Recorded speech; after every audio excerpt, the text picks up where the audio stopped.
Hello, my name is Jonathan Forster, and welcome to the Multi-Story Thinking Podcast. I'm an interior designer and educator. My job is to improve quality of life and productivity by helping people to create beautiful and practical spaces to live and work in. The Multi-Story Thinking Podcast takes an educational slant to the interior design world. So sit back, relax, as we help unravel the mysteries of interior design.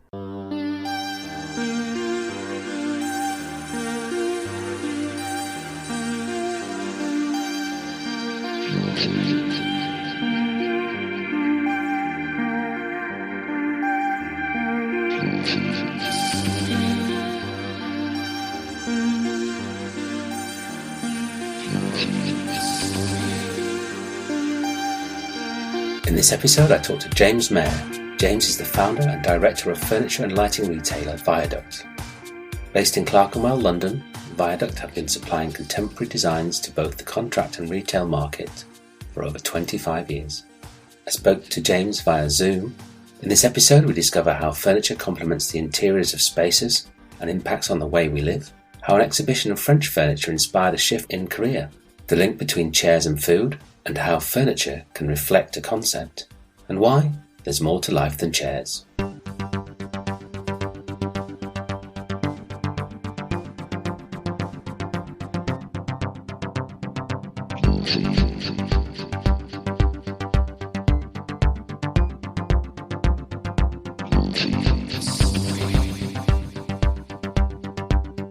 I did architecture at university, but I did enjoy the furniture projects that we had to do there. But they were pretty short-lived. So then I carried on working as an architectural designer and doing different smallish projects, mainly residential, houses into flats, flats back into houses, barn conversions, that kind of thing. Then in 1986. There was a show in London that was called IDI, Interior Design International, which was a bit of an everything interior design show: furniture, ceramics, textiles, all that. It was in Olympia. And I went along to that. And there was the French organisation Viaduct was showing a selection of their furniture. And it just blew me away. I thought, God, this is really exciting. This is my knowledge of furniture, although obviously I'd studied architecture. Knowledge of furniture wasn't that great outside Corb and Mies and, the architecture classics of the 30s. And then I saw this and I thought, wow, God, this is pretty good. Anyway, tucked that away in my mind.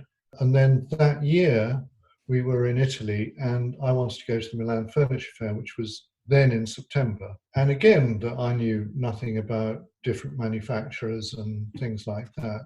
Is absolute kindergarten level. And went along and there was Via exhibiting again. And it was another really exciting selection of pieces that they showed. And the objective behind Via is that it's a kind of French quango that really promoted the link between designers and manufacturers and the market. So quite a good initiative from the French. And at the same time in that month, September 86, then Peter Levi had written an article in House and Garden about British designer makers and how great they were and how they didn't have a market at all, or an avenue for selling at that time. So somehow I just had this click and I thought, I can do this. It doesn't need to be a government financed organisation. I'll do it on my own for British designers. Bit naive, but that's how it started. And it was. I remember Via, actually. I'm having a bit of a weird flashback moment here because I think I certainly was aware of them because I was studying furniture design at the time. And I might have even been to that show, IDI, that rings a bell. It's a long time ago, isn't it? Right. But that promotion of design seemed to be something that certainly the French, but the Italians and other European countries were pretty good at back in that time. But it was a very exciting time for furniture. I seem to remember not European stuff, but some of the British-based designers as well were really exciting. It was exciting because you had, the way different colleges go through surges of kind of inspired groups of students, and then sometimes it goes a bit fallow and then it perks up again. And at that time, there were a lot of students who'd been at the Royal College who were doing great work. It was a bit in the design and maker direction, but it was, but still very good, strong work. And I found that really exciting. And also that it opened up the whole idea, which is going back to why I suddenly developed the interest of furniture, is that furniture embraces so much. First of all, it's international. It embraces architecture, design, craft, manufacturing, industrial, on a big scale, small scale. So it goes on and on. So I think that the way that it can embrace those different strands is very exciting. It's all very well having an interest in furniture, but what prompted you to set up a store or a shop? That's a big step, isn't it? Well, I think what happened then is that I had this idea for marketing British designers, and I thought, well, the British are very conservative, so that's not really going to work very well. So why don't I try selling in America and act as this, because they're much more forward thinking, and I can do that.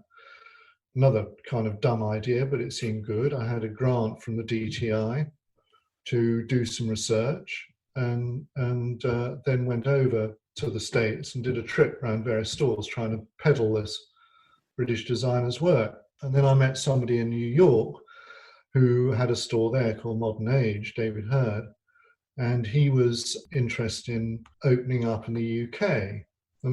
And I was selling British designers' work over to him in New York, but it was clear that wasn't going to develop much of a business. So he said, well, okay, I'm interested in opening up in the UK. Why don't we do it together?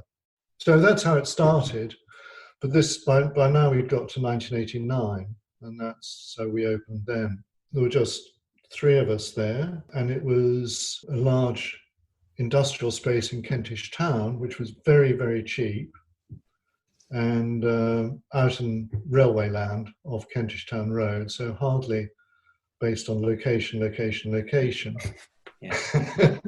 And it was really cold as well, so we were absolutely had about 10 layers of clothes on in winter.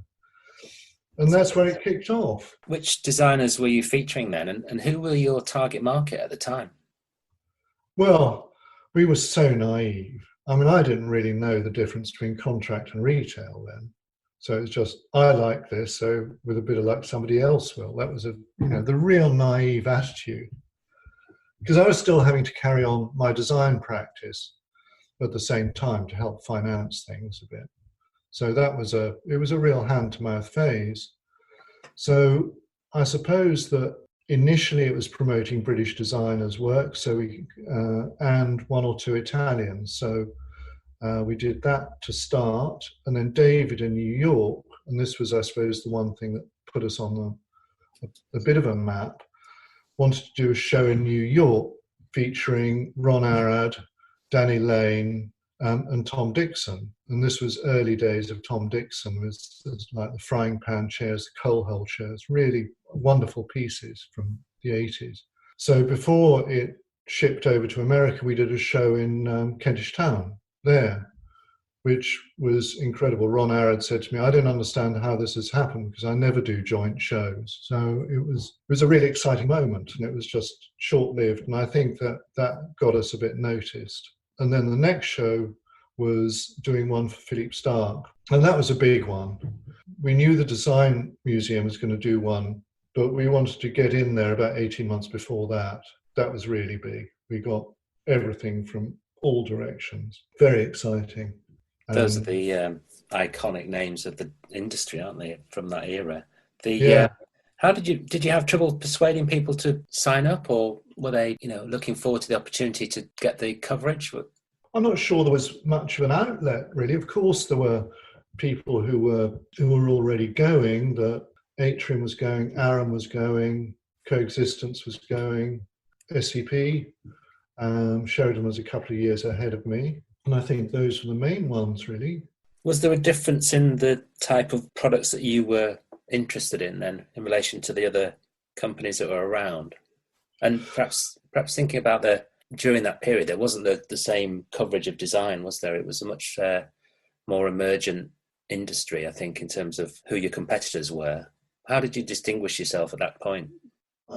I don't know. I think we were all going slightly different, slightly different directions. I was always pretty minimal in my taste. We were always kind of more contract than retail, but it was I really liked the idea of it being approachable contract.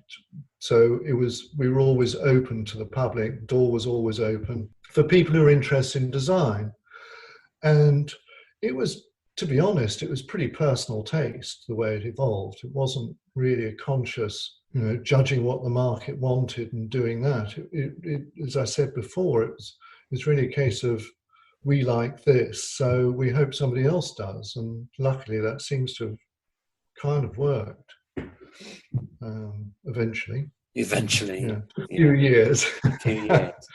Well, how's it shifted over time then? Because would you say you still have that approach, or have you had to adapt to the market a little bit, or is there still the same philosophy of simplicity? How's it shifted over time? It shifted a bit. That I think that if one can evolve, that when we first started, there was a lot of black furniture around, and so colour hadn't really come in at all.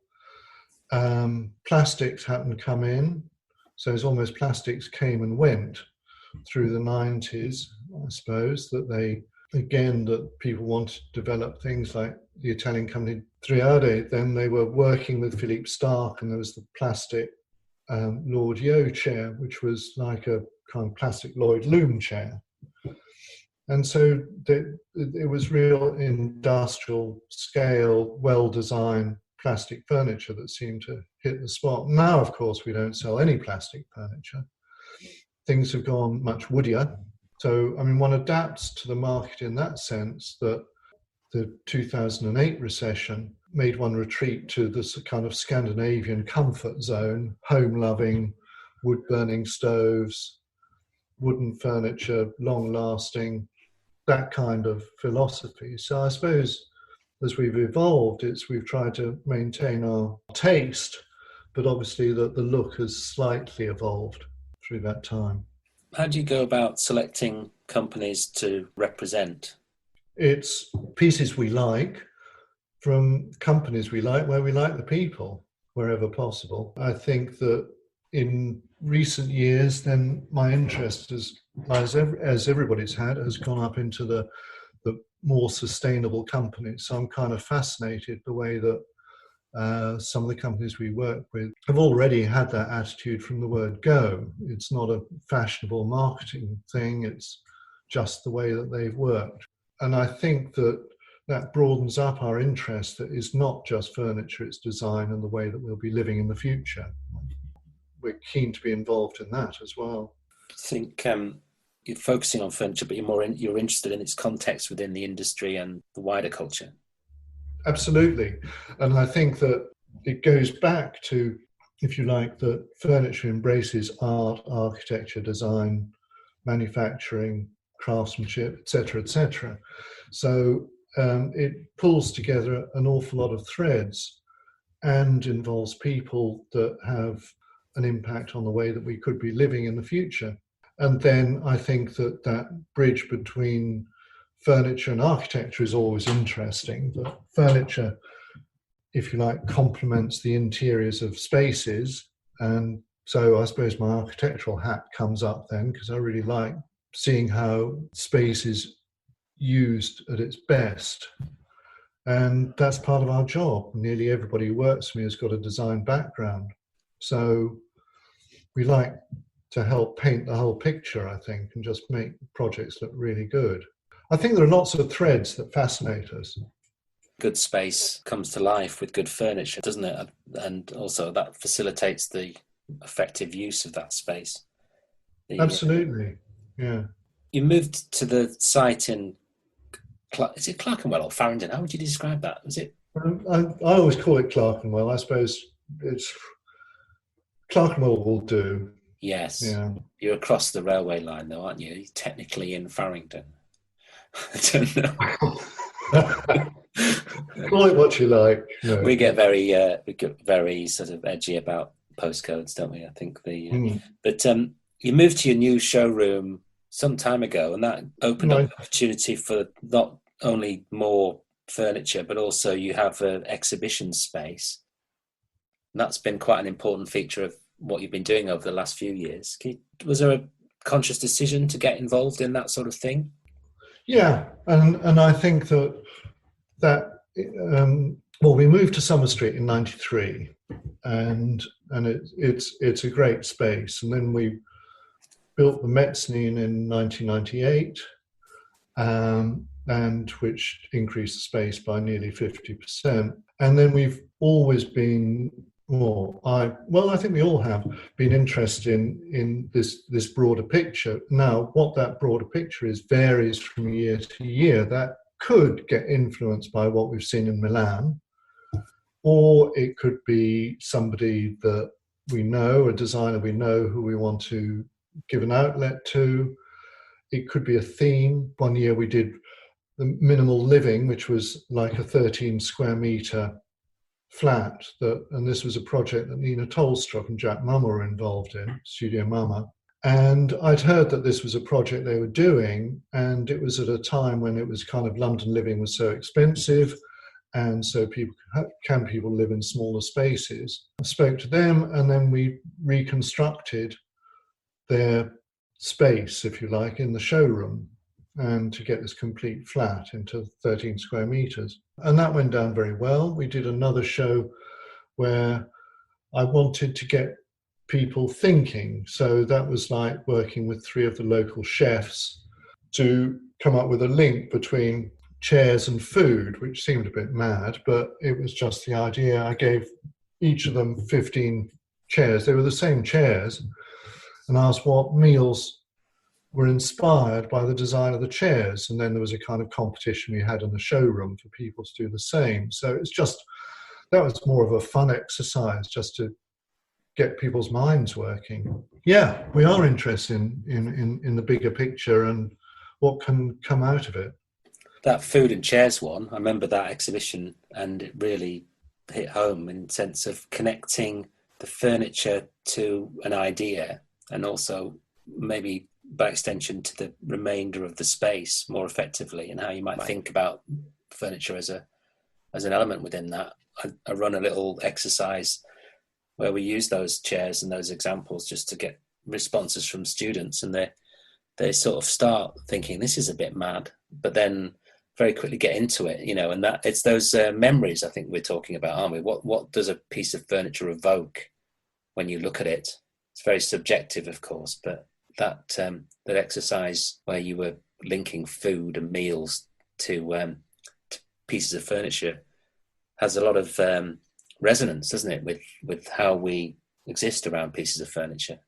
Absolutely, and so there was that message, which was fun, but also then a few years ago that I did a Petra Kucha, and that was where we had to do 20 slides, and each slide lasted for 20 seconds.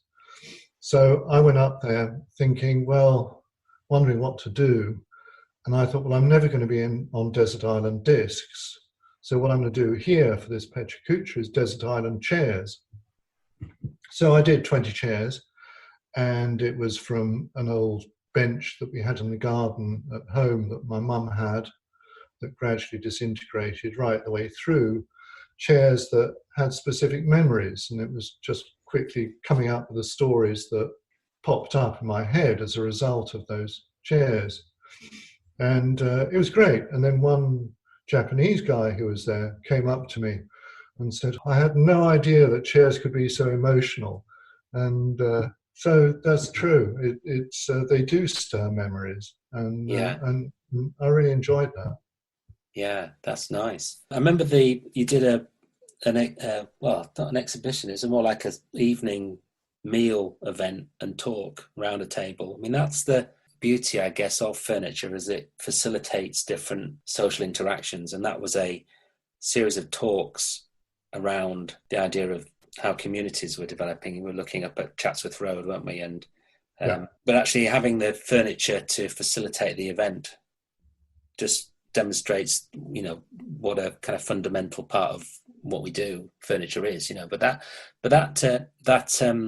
format and you're sort of tackling lots of really big issues that you think, well, you might think, well, why are you bothering thinking about that? What's behind the thinking of the type of things that you're interested in, particularly the more political or socially impactful discussions that you have? Well, I think we've got a very broad audience, and there's more to life than chairs. So I think that it stimulates my curiosity, everybody's curiosity, and also doing those discussions around a long table of about, I think, well, when we've done them, it's about 20 to 30 people. Again, getting people from different aspects of the design world. And there's nothing better than having different people having a good chat over several bottles of wine. And it stirs up, whether it comes up with any answers or not, I don't know, but at least it means that people meet other people, and with a bit of luck that develops further chats down the line and can wake up different ideas about what we can do. London's a big city, so it's quite nice to bring people together in that little way. You popped into one of those design dialogue meetups, haven't you? I think I might have seen you in the little Zoom square, but the opportunities like that to exchange ideas, particularly now, don't come along that often. Getting designers in the same space. A lot of people they work in small businesses or they work on their own, and they're really keen to cross-reference. And those, I remember the Persecuchers, it was organised, Max Fraser and Marcus Fairs, that they used to organise it. They used to sell out in about 30 minutes flat, I think. Just people were desperate for that dialogue. And I think that the design dialogue is, if you like, tapping into that need. And I think it's going to be very interesting to see how that develops.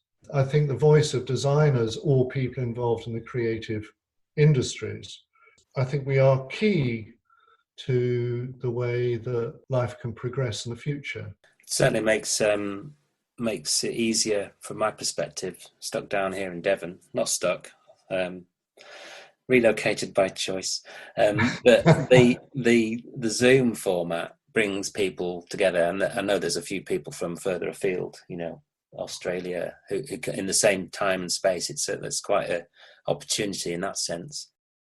What's the proportion of suppliers from the UK that you have in relation to European and further afield? It's a handful. Yeah. To be honest, it's that we have to respond really to what our clients are looking for on their brief. So if we can use British furniture, we will, but quite often that it's working with the interior designers and the architects and their projects and what they're working with. So I'm hoping it'll increase, but we'll just have to see how it goes. So being a champion of British design isn't really the core part of what you are trying to achieve. It's more about the products that lead the selection. Yeah, and also that I think that although I started off promoting, if you like, British designers abroad, and I'm still very keen on that, but also that I'm aware that the people involved in really high quality design furniture there aren't that many around the world. And that's what got me really excited, is that the world, it can actually be quite a small place, and it's good to get these people, these like-minded people together. And then this harks back to doing the dinners and the meals in the showroom, is that quite often I try, well, when we've done them, is make them quite international, just to bring together those international minds. I think my interest is more global design rather than nationalistic. Just wondering about when you were first starting out and approaching the European manufacturers, was it easy to get them on board with working with you? Well, David from New York, then he helped because he'd been working with a lot of them anyway in New York. So he kind of did a bit of an intro. That helped. And then we just got to know them. And some companies had allegiances with specific outlets in the UK. For example, Classicon in Germany had a real allegiance with Aram in Covent Garden because of the Eileen Gray connection. And then Moroso was with Atrium, that again, initially that I think Cappellini was with SCP. So it's all, in other words, that there were certain allegiances that were there, but that meant there was still an awful lot of companies that were keen to get into the British market, which was at that time very conservative. If you think there are still not many outlets in the UK compared with, I don't know, hundreds in Holland. Although the interest has grown hugely, it's not as deep-rooted as it was in other countries. So it wasn't that difficult to speak to companies that we like the look of and give them a try in the UK. So that's how that evolved. Is it getting any easier to sell modern furniture to the British public? Or, well, not you're dealing both with the contract market as well, aren't you? But what are the challenges in actually selling the products to the clients? Oh, the clients are way more knowledgeable than they were before, and they have much more curiosity. So the interest has been developing hugely over the last few years. And I think that's partly because there's more international travel going on. And so that people would see chairs in, don't know, a hotel, a boutique hotel in Spain or something, and say, oh, I rather want that at home. So there's that curiosity that's been developing, obviously online, that people can hunt around so much more easily. If you like, the choice is huge. And then our job now is almost to be an editor, just to work with the clients in both fields as to get the right selection for their particular project that fits the old thing about aesthetics, price, quality, materials, and do that. So if you like, we're almost boggled by choice now. Yeah. Also, another thing that's developed is that we used to really work with a smaller number of companies, but it was where we appreciated a lot of the different products in their collection. And now although we continue to do that, then there are some companies where there is just one chair that we really like and use. So that's a bit of a shift that's happened as well. So it's a broader selection. So you've got, just thinking about how you approach that in your showroom, because you're able to access thousands of products, but clearly you've only got a limited space to display them. What's your approach to making the most use of your showroom, and how does that provide a link into the products that you aren't able to show? We're the UK agent for 5 companies. So if you like, that's a bit of a priority, that we have a representative selection from each of them. But what we do know is that you can say we have a sofa from one company, that generally speaking, if that company is known for its quality and comfort, then it's a reasonable thing to say that, well, here's a sofa from X, and that if you like the comfort, then you'll find that it's pretty good across the range. So we can play that game, and that's where flexibility in what is being displayed is really important, because if you can, now the successful sofa ranges is linear sofas, they go around corners, they can do different groupings, but as long as you've got an example of, say, a little 2-seater or a 3-seater, then you can sell a whole range like that. So we have to do that, kind of make the most of what we have on display. Have you got any advice for interior designers and architects on how best to approach the use of furniture within space? Well, I think is work out the space. It's working with the volumes. What are you trying to achieve out of the space? What do the pieces need to do? And then you can work out where the key pieces are, how big a dining table you can fit in, and then what is the best seating arrangement in a space, and then just build it up from there. You've obviously got the key pieces, and then you just work down to the smaller ones, of which you can have a shorter lifespan, if you like. So you can almost, these are like side tables that could move from room to room in a house as the house or change of houses develop. So it's really working with the volume of the space. And the same goes for lighting, is like, don't just pick a light that looks nice, is lighting has to do a job, and then work with that and the needs, and also the needs at different times of the day. Sometimes a corner of a room needs just lighting up because it's a nice corner. Other times it's got a job to do so that one can read a book or something. I think it's really thinking about it as a proper design problems rather than, oh, I like that chair and shove it in. Have you got any sort of longer term plans for the business? Or has that all been... Well, I was hoping to ease into more of a part-time and easing into retirement mode, but fat chance of that at the moment, really. No. But I think that the interesting thing is that it's quite good to have a whole new set of problems thrown at one to come up with solutions. So I think that challenge is pretty exciting. I have no idea what those solutions are yet, but it's we'll watch this space, really. Watch this space, yeah.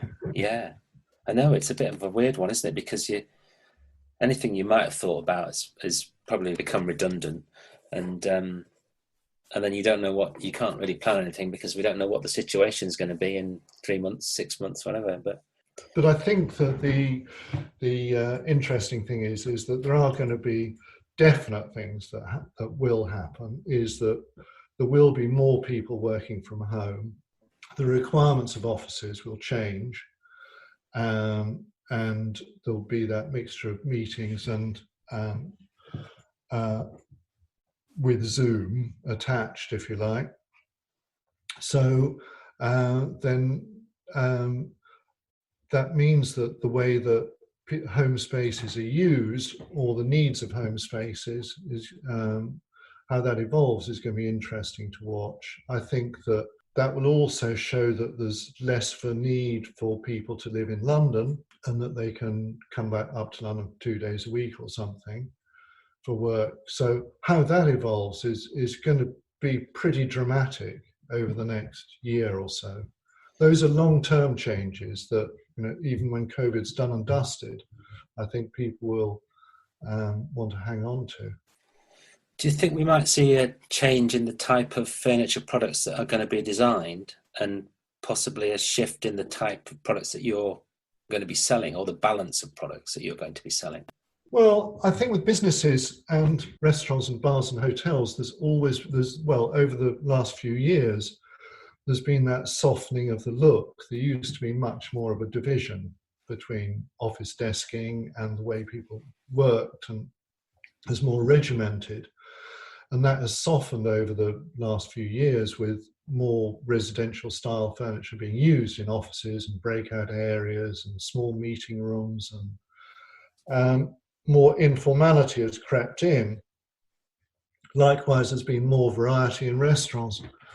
The hotels have become more, even the bigger ones have taken clues from boutique hotels and want to create more individuality and personality in them.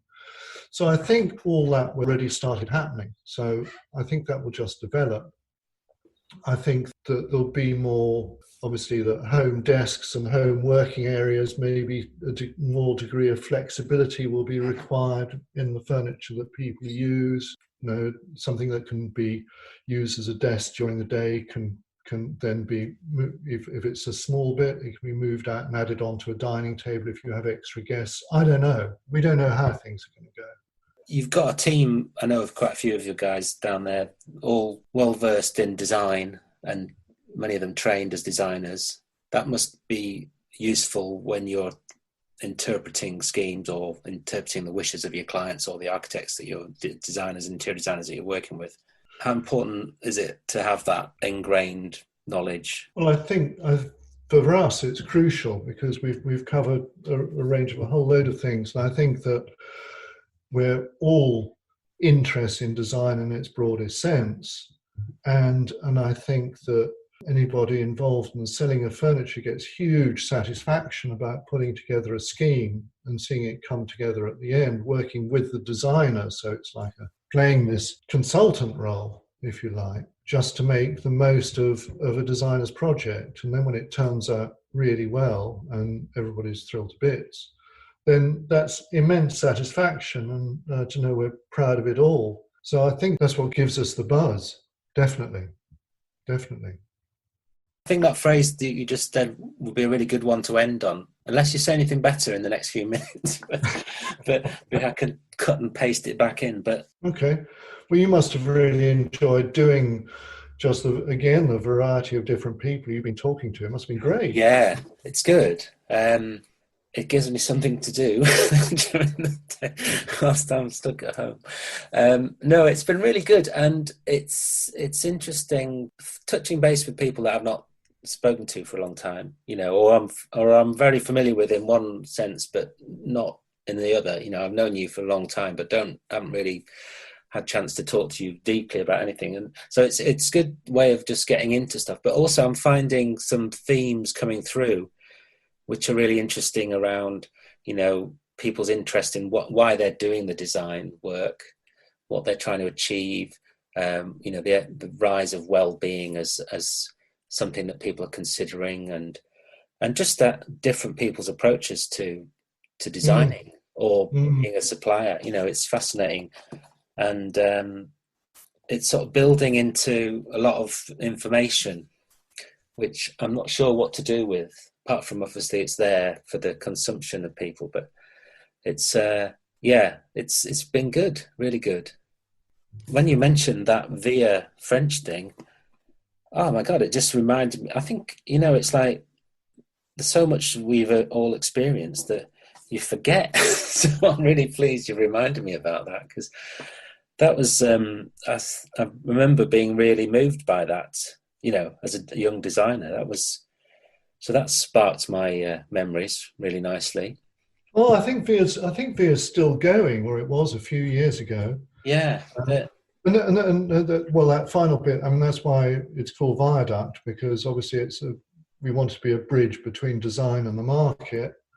Via was an inspiration, so hence Viaduct. Yeah, that's. I was thinking you were going to come up with the second part was some duct reference, and you put the two together, but no.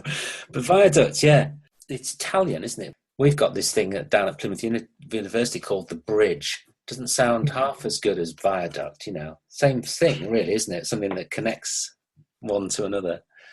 But it's got a little bit of European je ne sais quoi, hasn't it? Viaduct? Yeah, maybe that's popped in there as well. Who was the designers working on the Via stuff? There was Wilmot, and there was a whole variety of Mary Christine Dorner, I think some of her pieces. That's it, yeah.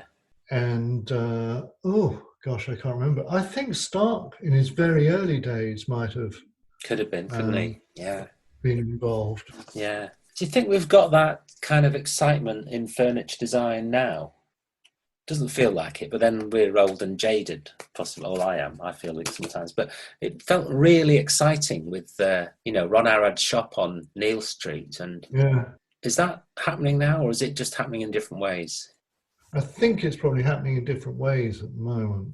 Yeah. And don't forget that with the one-off shop in Covent Garden, yes, he started off doing all the scaffolding pieces, but that space was much more of a kind of performance space, really, because it had that cantilevered staircase that played tunes as you went up and down it, and then showing pieces from Danny Lane downstairs. So it's part gallery, part performance space, part product. He's such a creative guy, isn't he, Ron Arrad? But that was I remember coming down as a student and just thinking, oh my God, I can barely get my head around this because it's so out there, with the concrete hi-fi and so on and so forth. But yeah, exciting. But that was also, I think, when I went to Milan in '89, it must have been, or maybe it was earlier. Anyway, sometime between '86 and '89.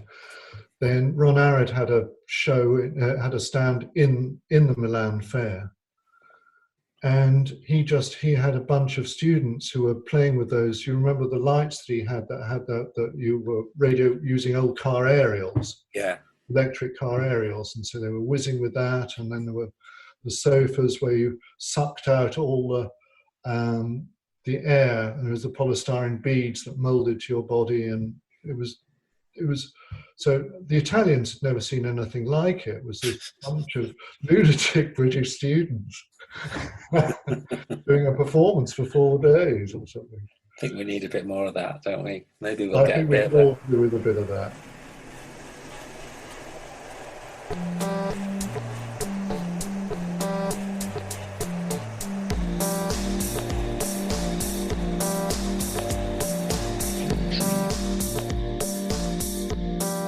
I'd like to thank James for taking the time to speak to me. His interest in furniture, which spans a wide range of scales and different manufacturing techniques from designer maker through to mass production, really demonstrates the versatility of furniture and how it can help designers to create spaces that support activity and also bring joy to the users. It's interesting to see how the styles of furniture have changed as society has developed different interests. The rise of sustainability, changes in aesthetics and how we use space. These are all really useful things to consider when being involved in an interior design project. And some of the concepts that we teach down in the University of Plymouth on the interior design course, which sits neatly alongside the product and furniture design course. If you'd like to know how to be a kick-ass interior designer or indeed a kick-ass furniture designer, have a look at the links. Thanks to Dave Clark from I Am The How for production support and advice during the setting up of this podcast. Kay Hansen for her planning support and co-hosting role for these and our educational podcasts for the University of Plymouth. And Mark Frith for the music. Next week, to continue the Viaduct theme, I'll be talking to Abigail Chandler.